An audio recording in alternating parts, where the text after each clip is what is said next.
Alberto, y ya tenemos a nuestras invitadas a cuadro, mi querido Alberto Nájar.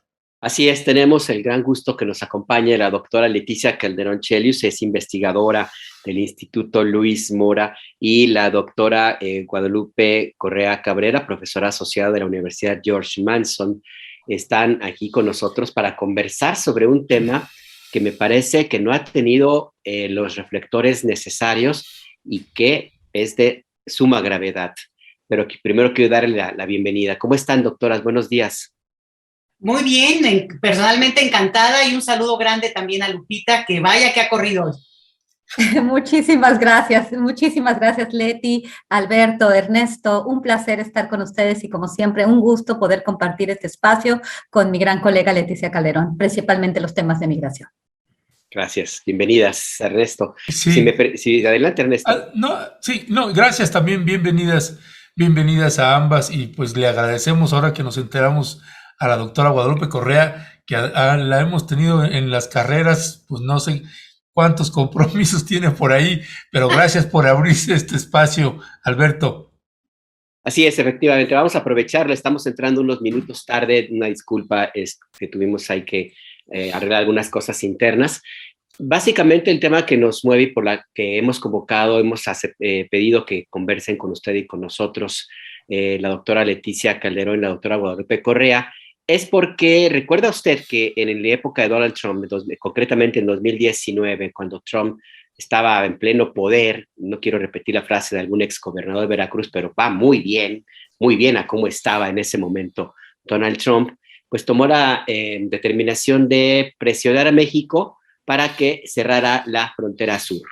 Él amenazó con que establecería aranceles a las importaciones de productos mexicanos en Estados Unidos, que hubiera dado al traste con la economía mexicana si México no impedía el paso de una oleada importante de personas migrantes que llegaban a la frontera sur de Estados Unidos. El gobierno mexicano aceptó y desplegó en este momento están más o menos 26,000, entre 23,000 y 26,000 elementos militares en el cierre de las dos fronteras norte y sur. Pero eso no es el kit de esta conversación, sino que el presidente Biden también impuso un programa que se llamó Quédate en México, ese protocolo de protección a migrantes, MPP en inglés, que básicamente establece que cualquier persona que cruce sin documentos a Estados Unidos y solicite asilo humanitario, sea enviada a México mientras se resuelve su petición en las cortes de migración de Estados Unidos. Este fue un cambio radical, porque antes la espera se hacía en Estados Unidos. Ahora no, en ese momento se quedó que fuera en México, y cerca de 70,000 personas más o menos permanecieron casi 2 años en campamentos en la frontera norte de México.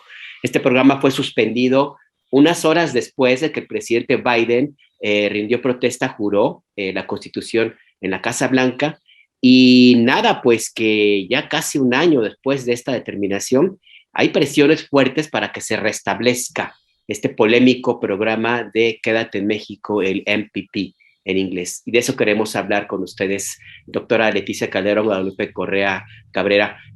¿Cómo está la situación ahora mismo? ¿De qué tamaño son las presiones y cómo ven el escenario ustedes, doctora Leticia Calderón? Bueno, pues me arranco yo para ir directo. Creo que lo que tú presentas es muy apropiado porque da el escenario, y no se nos puede olvidar que esta es una medida que fue puesta con amenazas y extorsión de parte del gobierno de Donald Trump. Y tan es así que fue promesa de campaña de Biden y que inmediatamente, tú lo dices, lo retira.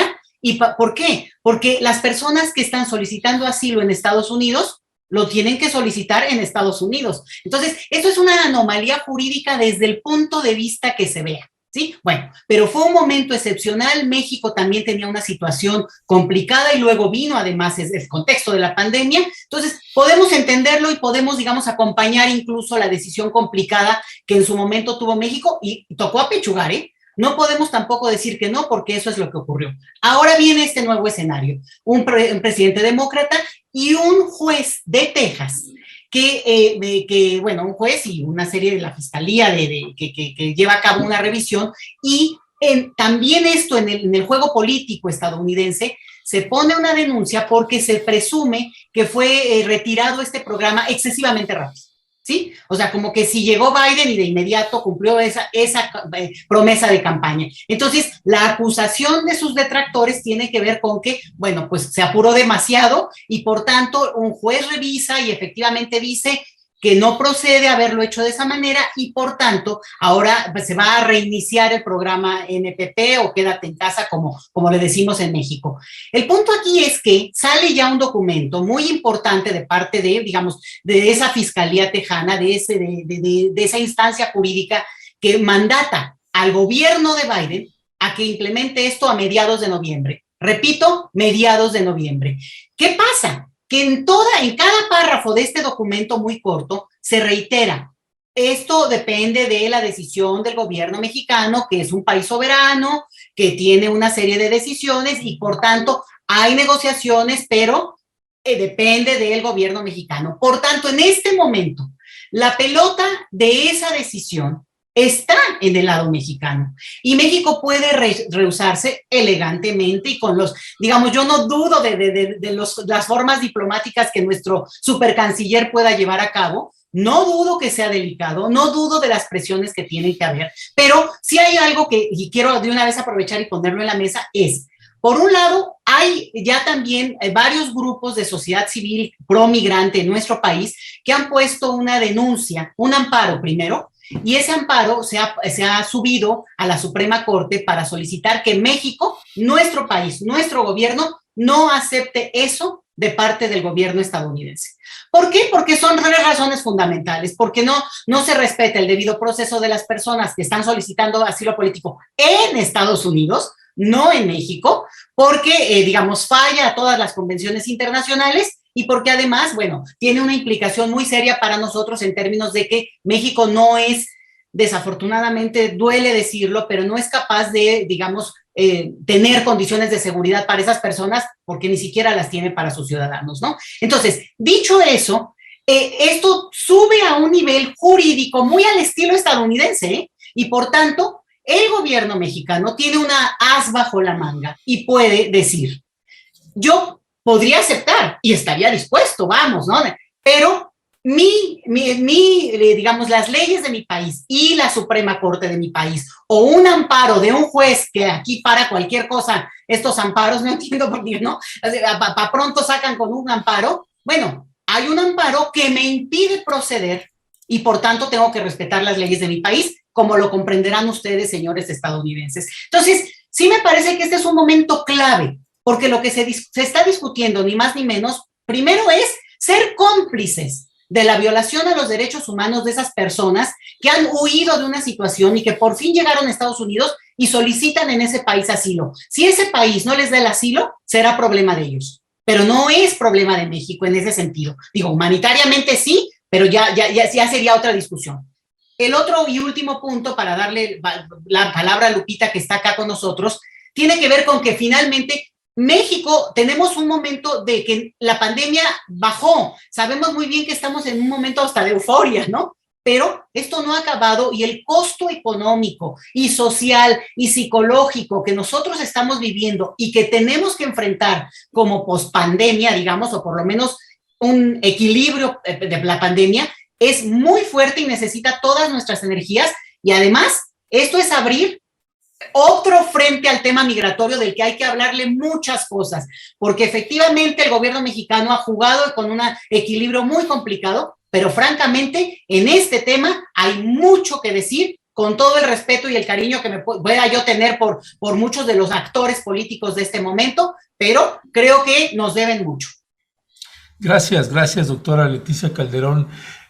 Doctora Guadalupe Correa, la Suprema Corte, finalmente, el Tribunal Supremo de los Estados Unidos dictó una orden al presidente Biden. Se cayó esta campaña de Biden que ya le iba a dar más derechos a los migrantes después de la pesadilla que vivieron y vivimos el planeta entero con Donald Trump. Esto, el propio presidente Andrés Manuel López Obrador, en la mañanera, dijo, bueno, una cosa es lo que dice, otra es lo que vamos a ver a la hora de la hora, porque se dice muy fácil, pero hay muchas cosas ahí en juego. Pareciera que el presidente López Obrador pues sabía de lo que se podía avecinar y finalmente pues está sucediendo esto. Hay también varias interrogantes. Por un lado, parecía en los discursos del presidente López Obrador que no veía mal si se mantenía el programa de Quédate en México. Después parece ser que hubo ahí un giro.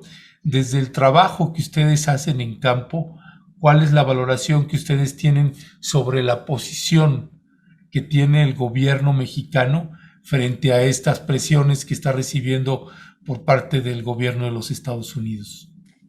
Es un tema extremadamente complejo, porque voy a tratar de explicarlo en diferentes áreas, ¿no?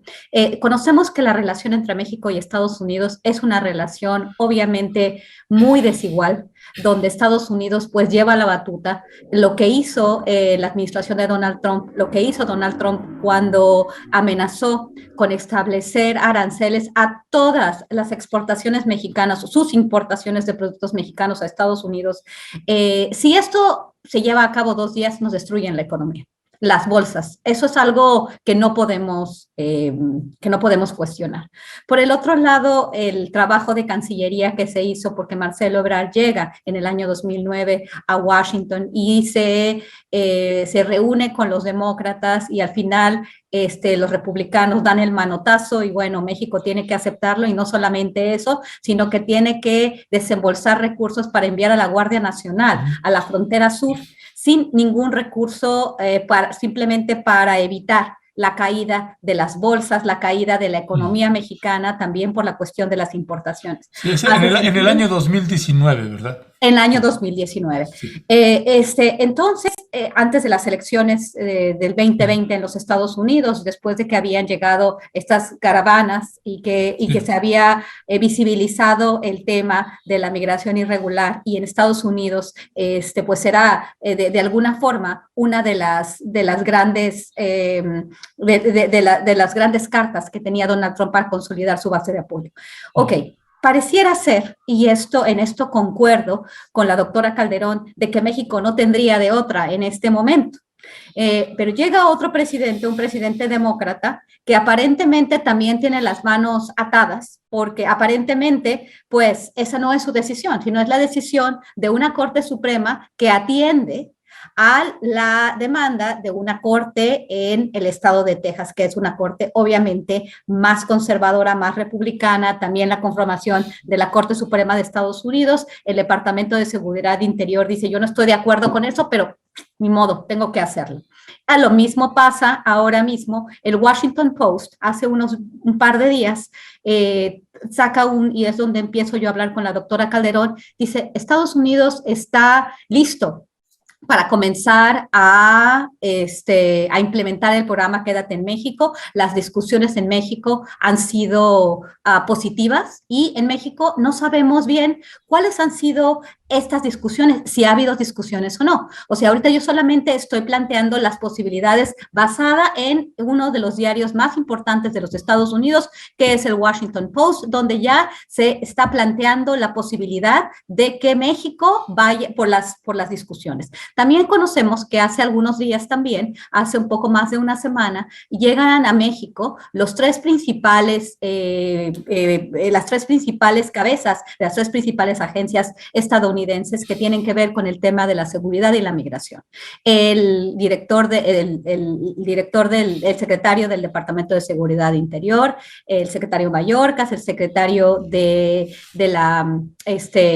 secretario del Interior, del secretario de Estado y el secretario del Departamento de Justicia. Entonces, son las principales cabezas, llegan y se hace este entendimiento bicentenario donde aparentemente México establece las prioridades en la agenda y hay un cambio de raíz en la relación al tema de la seguridad, aunque realmente no sé qué tanto el cambio vaya a ser en efecto, ¿no? Esta militarización, adiós a la iniciativa Mérida, bienvenido el entendimiento bicentenario. No sabemos, tras bambalinas, lo que se discutió con relación al tema migratorio. No estoy segura si esta noticia en el Washington Post se nos vaya a preparar el camino para que México, de nuevo, tenga que aceptar la decisión de la Suprema Corte de los Estados Unidos derivado de una corte en Texas que tiene pues la misma línea y va en la misma línea del presidente Donald Trump. Este es el discurso demócrata,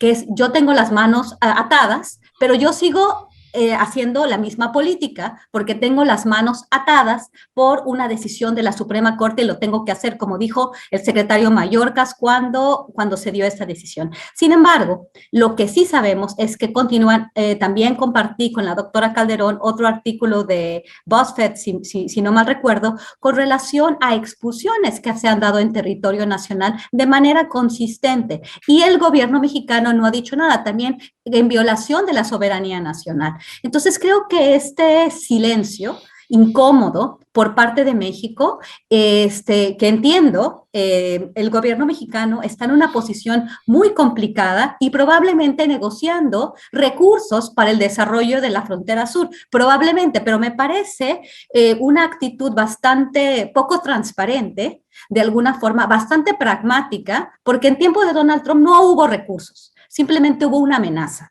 Y aunque el presidente Andrés Manuel López Obrador, durante el periodo de transición, plantea este gran plan Marshall, donde dice: México va a contribuir a resolver los problemas de raíz de la migración, pero necesitamos dinero para poder hacer efectivo estos proyectos productivos e incorporar a los migrantes a estos proyectos productivos, que suena bastante adecuado. O sea, ¿por qué? Porque si lo que las personas que están buscando una mejor vida están buscando posibilidades de trabajo y de desarrollo y van a contribuir al desarrollo de México, pues, y al desarrollo del Cono Sur, sería fantástico. Pero Estados Unidos no lo hizo Donald Trump, y vamos a ver qué es lo que está pasando ahorita. Pero creo que sí, poco transparente y un poco doble cara, ¿no? ¿Por qué? Porque estamos avanzando, estamos en el entendimiento bicentenario, nuestro flamante canciller con miras a la candidatura a la presidencia, presentándose como el gran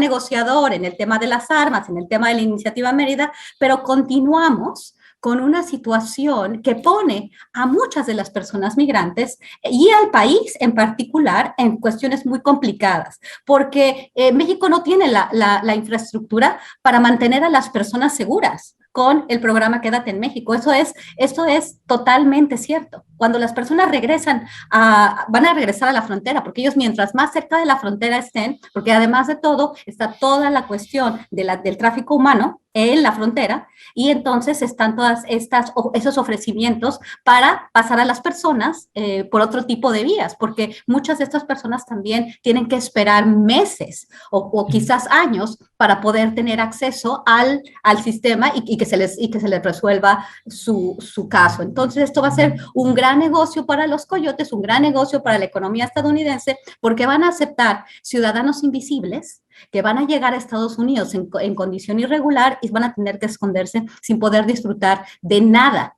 de lo que podría ofrecer un trabajo regular en los Estados Unidos. Es un tema muy complicado que sigue un ciclo de explotación y sigue un ciclo de desigualdad entre México y Estados Unidos, donde México llega a ser el patio trasero de la Unión Americana, como lo ha sido por una relación muy, muy, muy, muy desigual. Es que además el programa Quédate en México quedó demostrado que resultó una violación a los derechos humanos de cerca de 70,000 personas, que fueron las que oficialmente se supo que había. En realidad fueron tal vez más, solo que muchas tuvieron que irse hacia sus países de origen ante las condiciones terribles en las cuales vivieron durante casi 2 años estas miles de personas en campamentos en la frontera norte de México, sujetos a extorsiones, secuestros, abusos sexuales, robos, en fin, una cantidad impresionante de abusos en su contra. Doctora Leticia Calderón, usted mencionaba que para mediados de noviembre estaríamos en la posibilidad de que se restableciera si entendí bien, doctora, este programa de Quédate en México. No sé hasta qué punto esta determinación esté ya acordada y no nos hayamos enterado. Lo digo porque se sustituyó recientemente el plan, la iniciativa Mérida, por algo que se llamó Entendimiento Bicentenario. No sé si en el fondo el espíritu sigue siendo el mismo, la securitización de las fronteras, el establecer al río Suchiate como la frontera sur real de Estados Unidos. ¿Qué indicios ahí tenemos? ¿Qué nos deben? ¿Qué falta? ¿Qué se tiene que saber sobre esto que platicamos ahora mismo, doctora Leticia Calderón? Sí, mira, lo del mediados de noviembre es un documento del estado de Texas y de Missouri, que es de donde procede la decisión de que, digamos, se echa a andar de nuevo el programa en el entendido de que México tiene que aceptar, ¿no? Entonces, ahí está, es un documento oficial, que libre de lectura. Y lo que ahí se dice es, este programa que está ya en negociaciones empezaría a mediados de noviembre, a menos que, ¿no? En México, pero sí creo que por eso estamos en un momento perfecto para llamar a nuestras autoridades a justamente, ¿no? Primero explicar esta parte que tiene que ver con dónde están las negociaciones, de qué manera México se compromete. Y otra vez, yo entiendo que en el equilibrio diplomático se hacen y se negocian cosas, pero el problema es que aquí hay un silencio, lo decía muy bien Guadalupe Correa, decía, a ver, ¿por qué no hay más señales? ¿Por qué nos tenemos que enterar por filtrados del Washington Post en vez de que haya un artículo o una entrevista o una declaración muy clara de nuestro canciller en este caso? Bueno, ¿no? Digo, supongo que estará esperando que se le pregunte en la mañanera. Esa es otra de las cosas que a lo mejor la tónica. Ahora, este asunto del acuerdo bicentenario, a mí me parece que es muy interesante porque es un parteaguas de muchos temas donde hay realmente cosas muy interesantes y muy propositivas. No se menciona como tal la migración, lo cual es un acierto, porque entonces no se hace el símil de migración con seguridad. Por lo menos en la retórica y en la narrativa ya no los tenemos juntos, como ha ocurrido durante mucho tiempo. Pero lo que estamos viendo aquí es que en realidad hay como una negociación más en corto. Otra vez, no sabemos la dimensión de la negociación, o es una cosa más de los Estados Unidos, que es un punto que también habría que mantener en el radar. La manera como México esté tratando de esquivar las flechas, ¿no? Eso a lo mejor hasta pondría en un lugar mucho más elevado la figura de la misma Cancillería y todo su equipo, que realmente han abierto frentes muy importantes. A mí me parece de las armas una cosa magnífica también en términos de una narrativa diferente para nuestro país. Este punto, y es muy delicado en primer lugar, porque supone, no solamente, ya lo hemos insistido, que la violación de los derechos humanos de las personas, la criminalidad que es muy difícil de contener en una situación, además de vulnerabilidad, sino que además genera toda un precedente del tipo de decisiones que se toman desde Estados Unidos en el tema migratorio, que es un tema que no va a cambiar nunca, se los digo ya de una vez desde ahorita, nunca va a dejar de haber flujos migratorios porque es parte de la lógica económica internacional del planeta, desde, en la lógica que vivimos actualmente. Entonces, esto genera ya un precedente que implicaría que siempre quien quiera llegar a Estados Unidos tendría que estar en suelo mexicano porque es nuestra geografía. Y aquí entra la otra parte, la responsabilidad de Estados Unidos. Estados Unidos históricamente ha convocado a los trabajadores del mundo a llegar a su economía. Ha sido un país que ha abierto, y claro que cierra cuando no le conviene, de una manera muy convenenciera, porque al final de cuentas eso marca el mercado laboral de su país, pero lo ha hecho desde hace 200 años. Y lo que vemos aquí es que justamente en este escenario, pues está tratando más bien en términos electorales el asunto.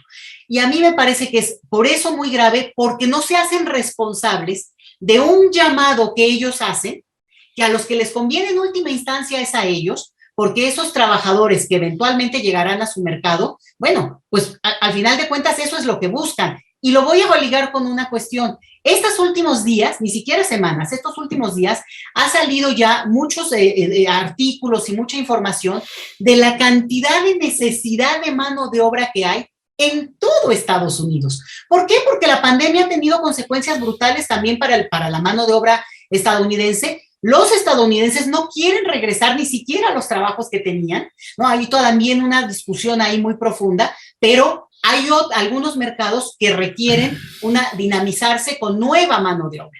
Entonces, me parece que el gobierno mexicano sí está en una encrucijada, sí hay un entendimiento que puede estar también negociando cosas en corto, no lo sabemos y eso es lo que queremos saber. Y el último punto, la invisibilidad y el silencio de este tema no ayuda para nada. Y me parece que esto sí tendríamos que, digamos, esperar de nuestras autoridades una voz un poquito más consistente en el tema para saber a qué estaría dispuesto México a entregar, a dar, para recibir a cambio a personas que no quieren estar en nuestro territorio, que tienen miedo creíble de estar en este territorio. Y en todo caso se discutía, esto es lo último que, perdón que me extendí, que sí, le dice, bueno, tal vez México estaría revisando qué perfiles sí podría revisar. Niños o mujeres vulnerables, ¿no? Como pensando en que haya ciertos perfiles que aquí pudieran entrar más en una lógica del DIF, por ejemplo, o tal vez, ¿no? Familias. Bueno, esa no es la solución. Y si alguien tiene recursos y tiene la capacidad, y otra vez insisto, incluso una obligación moral, porque ellos han sido un pueblo que convoca, es Estados Unidos. Ya, gracias, doctora Leticia Calderón. Doctora Guadalupe Correa, déjame le pongo algunas piezas de un complejo, como bien decía hace un rato, complejo rompecabezas que viene siendo la política, la relación bilateral México-Estados Unidos. Elemento 1, en diciembre pasado, el Congreso mexicano, a petición del presidente López Obrador, pues acota, restringe ya la presencia de agentes de la DEA en México. Pues ahora el nuevo embajador de los Estados Unidos, este hombre, pues dice el señor Salazar, Ken Salazar, dice, bueno, primero que él es guadalupano, ¿no? Disculpe usted el comercial, pero se dice guadalupano, Ken Salazar, pero dice, pues estamos solicitando que se reincorpore otra vez la DEA, que nos permitan que los agentes de la DEA puedan operar en el territorio mexicano. Que esa es parte de una negociación que se está teniendo. Por el otro lado, pues se acuerda finalmente otra vez la apertura de la frontera de México con los Estados Unidos. Ahorita que precisamente pues está hablando la doctora Leticia Calderón de las negociaciones y de lo que es oculto y no, por eso pongo este otro elemento. Y la visita de John Kerry, ahorita que precisamente va con el presidente Andrés Manuel López Obrador, pues en teoría, pues para promover, a ver si aceptan, pues que estos programas del gobierno, como Sembrando Vida, se puedan implementar en Centroamérica. Bueno, esos elementos son los que hay, y México ha puesto ya una parte muy fuerte y muy cruda. Una, detener a los migrantes en la frontera sur y en la frontera norte también. Y lo está haciendo, vaya. Tienes el corredor transísmico que está bajando la frontera precisamente a la mitad del país, además del proyecto del Tren Maya, que es precisamente vas deteniendo y acotando la visita de los migrantes. ¿Cuál es en todas estas piezas del rompecabezas y en estas negociaciones? ¿Cuál es la lectura, doctora, que usted le está dando en estos momentos y la posible salida, si es que México tiene pues de dónde asirse o con qué negociar? ¿Qué sería, doctora? Es una pregunta que yo creo que se podría contestar en un par de horas, Ernesto, o sea, no en unos cuantos minutos, son varias preguntas en una, importantísimo. ¿Por qué? Porque empezamos a hablar de migración, vamos a hablar de la DEA, vamos a hablar de John Kerry y de las economías verdes y del plan Bring Back, el plan de inversión importantísimo de los Estados Unidos, Build Back Better, volver a construir de nuevo. Y además de todo, quién es Ken Salazar y que busca Ken Salazar, que va más allá de la migración y más allá de la DEA. Vamos a ver, es todo lo que acabas de plantear es muy importante. Dentro del entendimiento bicentenario, esta gran serie de de buenas palabras que deja muy contento al gobierno mexicano, porque el gobierno mexicano, adiós a la iniciativa Mérida, pero de cualquier manera, aunque ya no haya militares, ya no vamos a invitar al jefe del Comando Norte, ustedes ya no me invitan al secretario de la Defensa ni al secretario de Marina, ya en la vista ya no están. Ya esto es otra cosa, ya estamos con un entendimiento bicentenario y ustedes ponen los temas en la agenda. Por un lado, yo celebro esta demanda y con reconocimiento de que las armas matan en esta guerra contra las drogas. Sin embargo, en Estados Unidos no pueden controlar el tema de las armas. ¿Por qué? Porque el lobby que tiene en estas grandes compañías, la Asociación Nacional del Rifle, y en realidad es una economía que vive de la guerra. Entonces, el tema de las empresas, el tema de las armas es un tema perdido. Ya desde hoy lo sabemos. Eso por un lado. Por el lado del entendimiento bicentenario y de la cuestión de la DEA, es muy interesante. Antes del entendimiento bicentenario, la jefa de la DEA en México dice, ustedes no están haciendo, ustedes no me dejan a mis muchachos estar aquí, no están dando las visas, una serie de demandas con un tono como el que ellos, no con el tono del entendimiento bicentenario, con un tono de decir, quiero las extradiciones, quiero seguir operando en México como siempre he operado. Y lo dijo unos días antes del entendimiento bicentenario. Y ahora, también un despliegue de diplomacia fabulosa, que hay que entender muy bien la trayectoria de Ken Salazar. Ken Salazar es uno de los personajes más importantes en esta relación, ahorita hay que saber leerlo bastante bien. Él es un lobista y es una persona que conoce muy bien el tema de las energías limpias. Cuando viene John Kerry, y esto de Sembrando Vida, es muy bonito la carta que manda el presidente estadounidense. A ver, al presidente mexicano le gusta que le hablen de jóvenes construyendo futuro y de Sembrando Vida. Perfecto, vamos a hacerles una carta como le gusta al presidente mexicano. Así nos ven, yo los conozco muy bien. Y entonces después van a llevar al hombre fuerte de las economías verdes, a John Kerry. John Kerry viene a hacer de forma hemisférica, a consolidar el proyecto de las energías limpias, porque Estados Unidos está ahorita en un momento importantísimo donde van a meterle a su economía, que lo único que puede hacer, el único país que puede hacer eso, al tema de las energías limpias y a reconvertir toda la industria con el programa de Build Back Better, que es una cuestión todavía más grande, que va más allá de los Estados Unidos, que va para el Foro Económico Mundial, y muchos de los grandes líderes en el mundo tienen esta cuestión del cambio climático y esta reconversión para una cuestión también geopolítica, porque Rusia, el gas natural, es una cuestión muy compleja. México tendría que entrar en esta dinámica. El presidente López Obrador tiene como prioridad continuar consolidando sus energías no renovables, el petróleo y el gas, porque es lo que tiene el país.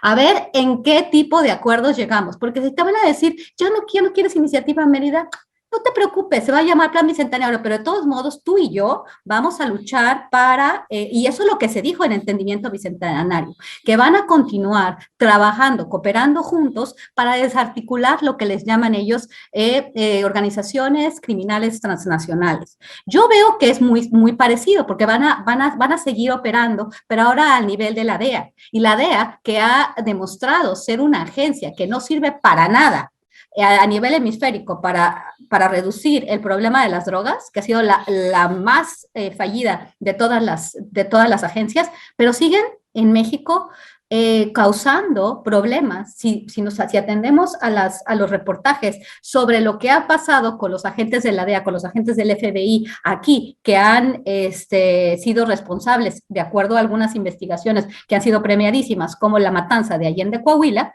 entonces, ¿por qué continuamos teniendo estos agentes que operan en México con toda una serie de alevosías y ventajas, y que realmente no se está resolviendo un problema, sino que contribuyen al aparato geoestratégico y a continuar con este control geoestratégico a través de agencias como la DEA y que no tienen nada que ver con las drogas? Entonces, ¿por qué seguimos con esto? O sea, ¿qué vamos a tener al final? México va a seguir vinculando, va siendo la policía de los Estados Unidos. México no tiene ahorita la capacidad de procesar esas peticiones de asilo. No tenemos los recursos para mantener a la gente segura y para poder procesar, para que se procesen esas peticiones de asilo. Estados Unidos supuestamente no tiene jueces migratorios para hacer este tipo de procesos ágiles. Entonces, ¿qué va a pasar con esta gente que está esperanzada? Pues le va a pagar al coyote y se va a ir a Estados Unidos y va a seguir trabajando y va a seguir siendo invisible. Entonces, vamos a ver qué son las bonitas palabras y qué viene a hacer John Kerry, porque John Kerry no viene a decir, les voy a dar dinero para Sembrando Vida. John Kerry lo que quiere es que México se meta al tren de las economías limpias y se haga esta reconversión que le conviene a Estados Unidos bajo el esquema actual y la geopolítica. Sabemos que tiene usted que marcharse ya prácticamente en 2 minutos, doctora Guadalupe Correa. Entonces, pues yo le quiero agradecer que nos haya acompañado y no sé si doctora Leticia Calderón se puede quedar unos minutitos más para una última ronda. Doctora Guadalupe Correa, muchas gracias. Muchas gracias, muy amables. Hasta muchas luego. Gracias, gracias. Gracias. Hasta pronto. Sí, doctora Leticia Calderón, gracias por quedarse unos minutitos más con la audiencia de Momentum. Es inevitable que va a establecerse de nuevo el programa Quédate en México. Doctora Leticia Calderón, ¿cuál sería el mensaje? ¿Qué es lo que tendría que estarse moviendo por un lado?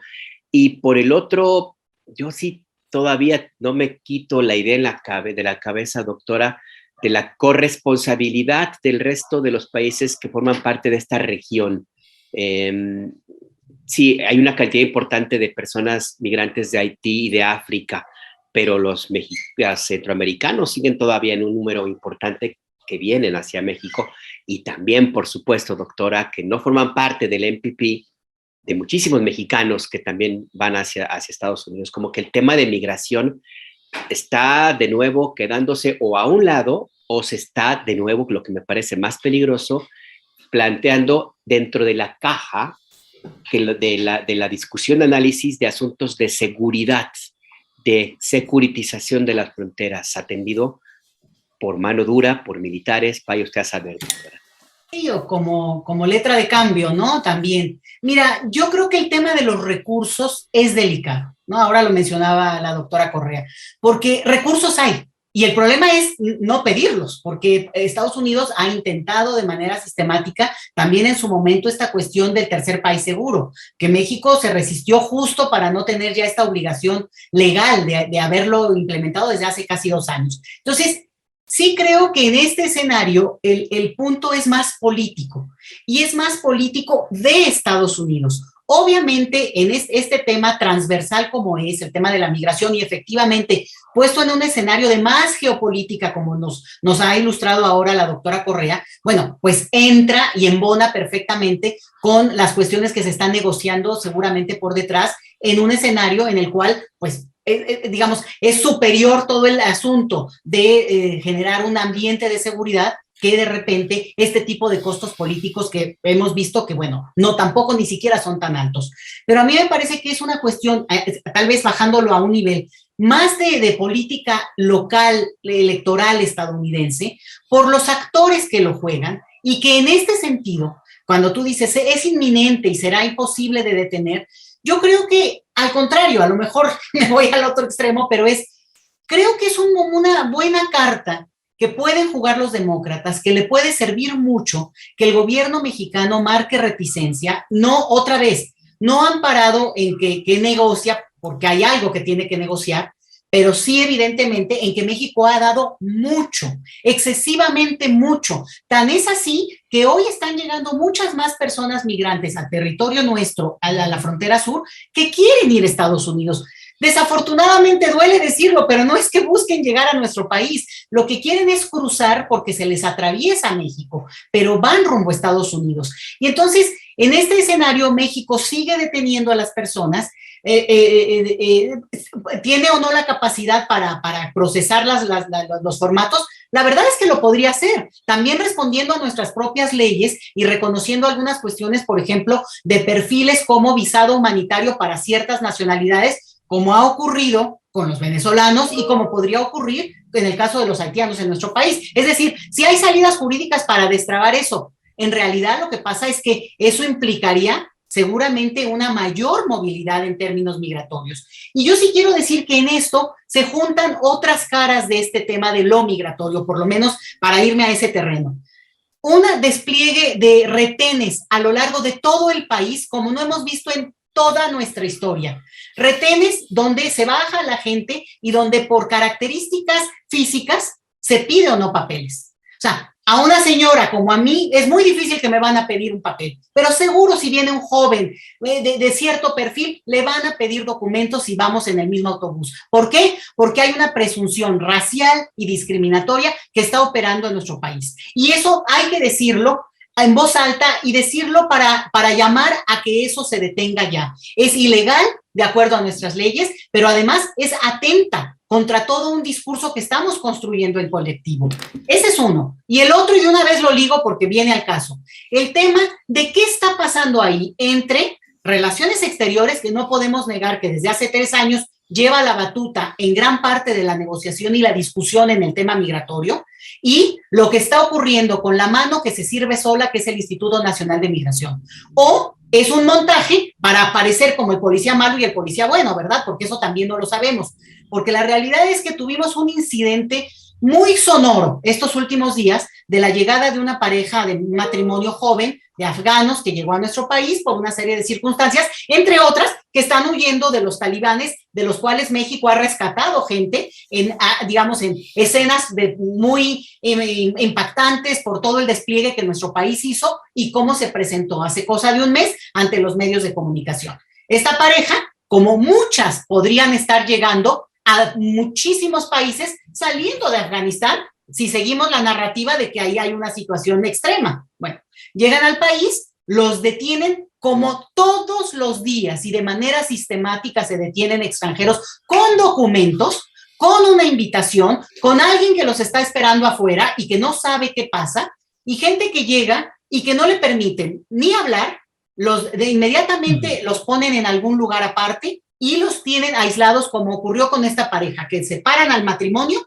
a ella la ponen en un lugar, bueno, a él también, ¿no? Por 28 horas aislados, sin poderse comunicar, en un país que no es su país y que, digamos, tampoco tiene buena fama, ¿no? Digamos, hay que equilibrarlo también. Y entonces, en ese escenario, no hay forma de que en este caso el Instituto Nacional de Migración acceda a llamar, por ejemplo, a la Comar, que es la encargada de verificar en todo caso si hay un miedo creíble o una serie de elementos que permitirían que esta pareja solicite primero, bueno, una estancia como turistas que tenían totalmente acreditada o el asilo que procede en casos de estar huyendo de una situación de extrema violencia.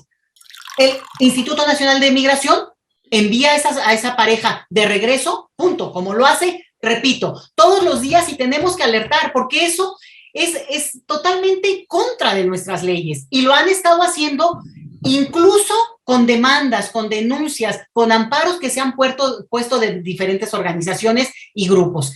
Y bueno, los mandan y en el ínterin se arma tal revuelo que ustedes estoy segura que quienes nos escuchan supieron del caso, que en Turquía, ¿no? Ya al llegar al aeropuerto de Estambul, bueno, el gobierno mexicano en ese ínterin decide que efectivamente aquí hay una anomalía y que no se ha cumplido la ley que acredita que se les inicie por lo menos un juicio para ver si pueden solicitar asilo.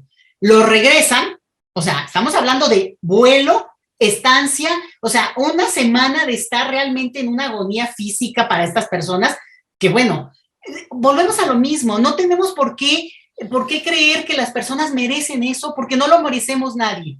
Los regresan a México y se les concede la estancia legal en nuestro país en tanto van a resolver el trámite que acredite ya el tipo de visado que procede. Ok, ahí es donde vemos una ruptura que es importante analizar.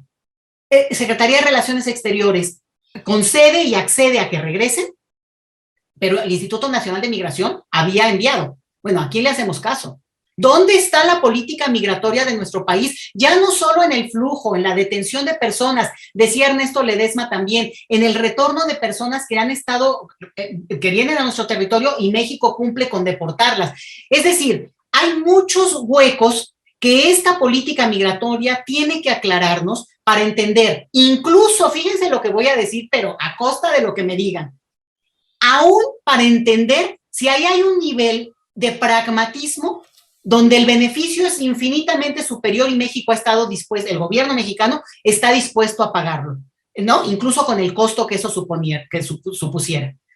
Porque no se entiende de otra manera. Porque si el Instituto Nacional de Migración actúa por sí mismo, pone retenes por sí mismo, detiene a quien sea, en el aeropuerto hace lo que se le da la gana, tiene cuartito de control a un lado, y eso no se ve como ilegal, que lo es para nuestras leyes, no entendemos qué está pasando, y de verdad, esto junto con el tema del MPP o Quédate en México, alerta, no es solo un punto, son muchos puntos que yo creo que en este momento sí vale la pena que se nos dé alguna señal y alertar.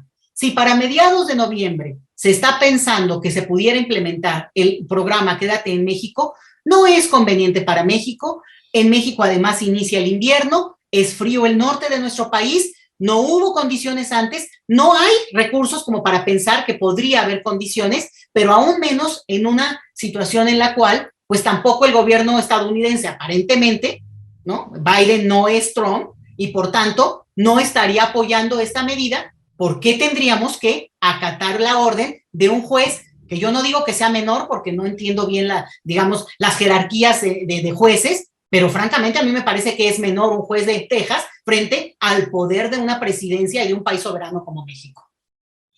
Ya, pues doctora Leticia Calderón, le queremos agradecer muchísimo. El tema da para largo y largo, así que pues si no le molesta, nos gustaría pues estarla pues invitando con mucha más frecuencia en este espacio noticioso, porque nos parece que es muy, muy importante pues colocar el reflector, dar un marcaje personal a la situación que finalmente están viviendo los migrantes en nuestro país, y que estas decisiones que se van a tomar pues van a tener serias implicaciones para ellas, para ellos y para todos nosotros acá en nuestro país y en los países también de Centroamérica, que también van a dar un acuse de recibo de este tipo de decisiones que se van a tomar.